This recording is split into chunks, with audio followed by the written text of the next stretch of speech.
വർഗീയ വിഷം TG മോഹൻദാസിനെതിരെ കേസെടുത്താരാ? UDF. Hindu Aikyavedi നേതാവ് RV ബാബുവിനെതിരെ കേസെടുത്താരാ? UDF. സുഗതൻ എന്ന സംഖ്യയെ തൂക്കി ജയിലിട്ടാരാ? UDF. വെള്ളാപ്പള്ളിയുടെ കേസ് വീണ്ടും അന്വേഷിക്കണമെന്ന് ഉത്തരവിട്ടാരാ? UDF. സംഘിക്ക് വേണ്ടി പണിയെടുത്ത തദ്ദേശ വകുപ്പ് സെക്രട്ടറിയെ സസ്പെൻഡ് ചെയ്താരാ? UDF. BJPക്ക് സീറ്റ് കിട്ടാൻ വേണ്ടിയിട്ട് തൃശൂർ പൂരം കലക്കിയിട്ടുള്ള ADGPയെ സസ്പെൻഡ് ചെയ്താരാ? UDF. സംഘികളുടെ വന്ദേമാതരം ചെല്ലാൻ മനസ്സിലാന്ന് പറഞ്ഞാരാ? UDF.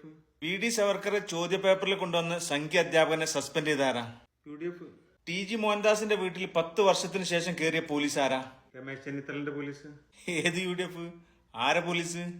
കമ്മികൾ ഇത്രയും കാലം സംഗീത്തലയെന്ന് വിളിച്ച രമേശ് ചെന്നിത്തലന്റെ പോലീസ്. ഇതെല്ലാം നടന്നത് വെറും 2 മാസം കൊണ്ട്. പിണറായി വിജയന്റെ 10 വർഷത്തെ പോലീസിനും ഭരണാധികാരികൾക്കും കഴിയാത്തത് വെറും 2 മാസം കൊണ്ട് നടത്തി തന്ന ഭരണാധികാരികളെ പേരാണ് VD സതീശൻ, രമേശ് ചെന്നിത്തല. എന്നിട്ട് ഇവർ പറഞ്ഞെടുക്കാണ് ഇവർ സംഘികളാണ്. കഴിഞ്ഞ 10 വർഷം സംഘികൾ കഴിഞ്ഞാടാൻ അവസരം ഒരുക്കി കൊടുത്തവരാണ് ഇവര്. PC ജോർജിനും വെള്ളാപ്പള്ളിയും അടക്കമുള്ള ആളുകൾക്ക്. ഇവരാണ് ഇവരെ സംഖ്യയാക്കാൻ തന്നത്. ഇപ്പൊ അണി നോക്കിയടാ.